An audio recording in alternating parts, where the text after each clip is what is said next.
La première erreur qui est fréquente concerne ton placement. Tu n'es pas correctement placé car tes yeux sont fixés sur le ballon.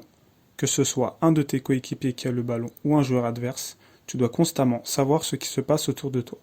Tu dois non seulement être coordonné avec les déplacements de tes coéquipiers afin de défendre en bloc, mais tu dois aussi savoir quels mouvements font les joueurs adverses. Pour cela, tu ne devras pas fixer un point qui est le ballon, mais avoir différentes visions tout au long de l'action. Ces différentes prises d'informations devront être rapides et répétées. De ce fait, tu pourras intercepter un maximum de ballons et proposer les meilleurs appels pour tes coéquipiers. Il est bon de noter qu'un appel n'implique pas nécessairement une passe. Il est possible que tu fasses un bon appel, qu'on ne te donne pas le ballon, mais que ton appel profite à l'équipe en créant une ouverture, par exemple. La deuxième erreur est qu'une fois que tu as le ballon, ton regard est focalisé sur celui-ci. Tu ne peux donc pas voir les différents changements d'appel de tes coéquipiers.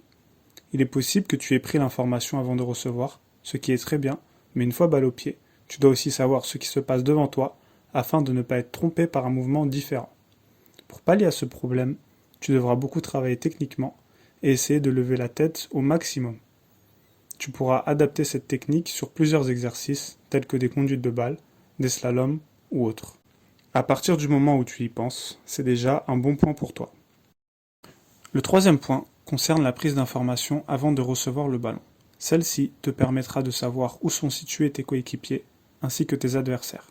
Comme dit précédemment, tu devras avoir une prise d'information constante, mais plus particulièrement avant de recevoir la balle. De cette manière, tu auras un temps d'avance et tu pourras jouer en très peu de touches de balle.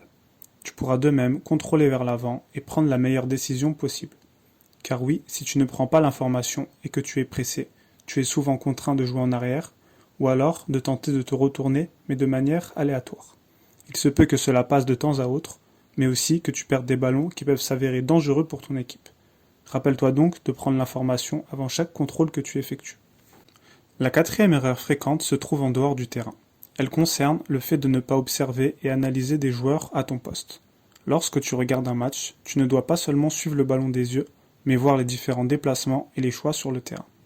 Tu dois plus particulièrement observer les joueurs qui jouent au même poste que toi. Cela peut aussi se faire en observant des résumés de matchs ou directement des compilations d'actions de joueurs. Ce travail en dehors du terrain te permettra de progresser tactiquement en ayant une meilleure connaissance de ce que tu dois faire sur le terrain. Le cinquième et dernier point concerne la remise en question et le recul sur tes performances. Pour réussir, tu devras être perfectionniste. Dans la victoire comme dans la défaite, tu devras te remettre en question et penser à ce que tu as réussi comme ce que tu as raté. Tu devras souligner tes erreurs afin de ne plus les reproduire sans pour autant t'attarder dessus.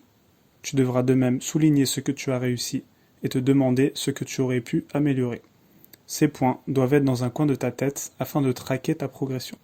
Tu ne pourras pas te permettre de jouer encore et encore en reproduisant les mêmes erreurs puis prétendre au haut niveau. Le haut niveau se joue sur des détails, tu dois donc être pointilleux pour y arriver. Voici donc 5 points auxquels tu dois particulièrement donner de l'importance et qui pourront te faire passer un cap sur le terrain si tu parviens à les appliquer. Sache que plus tu montes en niveau, plus la rigueur tactique est demandée et plus les détails comptent.